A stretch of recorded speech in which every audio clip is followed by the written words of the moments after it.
समझे। ये सब चीज छोड़कर अपने दीन की तरफ बढ़े यार। बस कर, बहुत घटिया मजाक किया है तूने मेरे साथ। देख जुनैद, मैं जानता हूँ मैंने तेरा दिल दुखाया है, लेकिन क्या जरूरत थी?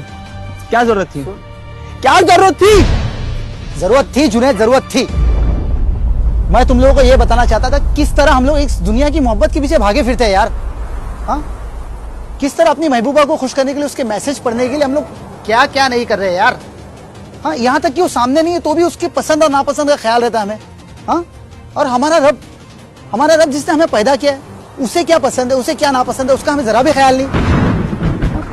होता ही नहीं, हमें उस पर असर ही नहीं होता है। एक अदना सी लड़की, हाँ, अपनी महबूबा के भेजे हुए खत को समझने के लिए किस तरह भाग रहे हम लोग। खुद को नहीं पढ़ने आया तो दूसरे के पास चले गए, उस पर भरोसा नहीं तो तीसरे के पास चले गए, और न जाने कितनी कोशिशें, और अब चले भाषा को सीखने। सिर्फ उस अदना सी मोहब्बत करने वाली लड़की के मैसेज और उसके खत को पढ़ने के लिए। देख, तू उसकी मोहब्बत को अदना मत बोल। अदना है जुनैद, अदना है उसकी मोहब्बत। अल्लाह की मोहब्बत के सामने उसकी मोहब्बत धूल से भी बारीक है। अच्छा तू बता, हमारी माँ हमसे ज्यादा मोहब्बत करती है क्या वो एक लड़की जिसको हम जानते तक नहीं है? हाँ, तू बता ना, बता, हमारी माँ हमसे ज्यादा मोहब्बत करती है क्या लड़की? माँ। हाँ सुन, अल्लाह के रसूल सल्लल्लाहु अलैहि वसल्लम एक वक्त में सहाबाओं से पूछे कि वो जो माँ अपने बच्चे से मोहब्बत करती है, जिसे वो कलेजे में लगाकर दूध पिलाती है, क्या वो माँ अपने बच्चे को आग के घड़े में डाल सकती है? तो सहाबाओं ने कहा नहीं अल्लाह के रसूल, एक माँ जो अपने बच्चे से इतनी मोहब्बत करती है, किस तरह अपने बच्चे को आग में डाल देगी वो?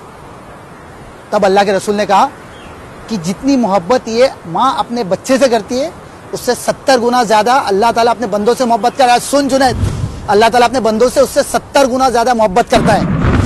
सोच जुनैद, सोचो तुम लोग, वो अल्लाह कितनी मोहब्बत करता है अपने बंदों से।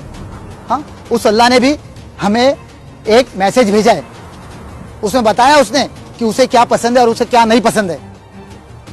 कुरान मेरे दोस्त, अल्लाह ने अपने बंदों को मोहब्बत करता है इसलिए कुरान भेजा, उसमें मैसेज भेजा। इस मैसेज को उसने अपने पैगंबर के जरिए हम तक पहुंचाया, लेकिन उसे समझने, उसे पढ़ने के लिए हमारे दिल में कोई हलचल ही नहीं। और एक अदना सी लड़की, हाँ, जिसे हम जानते तक नहीं, उसकी मोहब्बत में इस कदर दीवाने हुए फिर रहे हैं। दोस्त, सबसे पहले तो ऐसे बेहुदा रिश्ते हराम है, गलत है ये। अल्लाह ने इस चीज को हमें सख्त मना किया है, ऐसे रिश्तों से।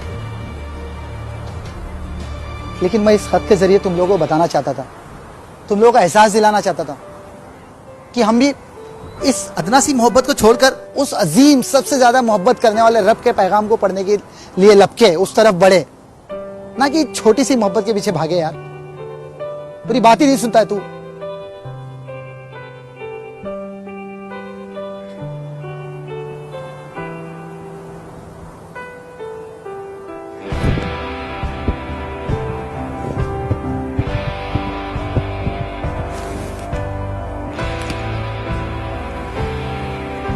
यार, हम लोग सच में एक छोटी सी मोहब्बत के पीछे इस कदर पागल हुए फिरते हैं, जबकि हमारी माँ हमसे कितनी मोहब्बत करती है।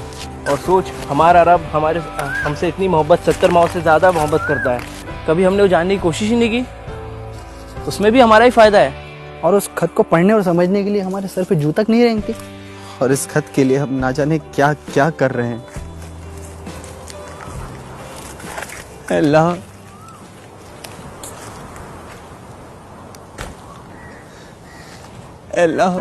हमें माफ कर दे। अल्लाह, हमने कभी ये जानने की कोशिश नहीं की तू किसे पसंद करता है और तू किस चीज को नापसंद करता है। अल्लाह, तेरे मैसेज कुरान को समझना तो दूर, हमने अब तक ठीक से पढ़ा भी नहीं। अल्लाह, तू हमें माफ कर दे। अल्लाह, माफ कर दे हमें।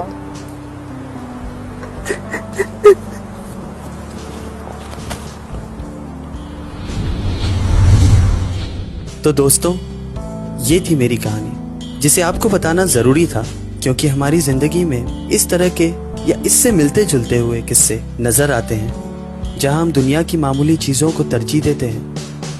आइए हम अपने आप से अहद करें कि आज से ही कुरान को पढ़ने, समझने के लिए इसी तरह जुनून के साथ मेहनत और भागदौड़ करेंगे इंशाअल्लाह।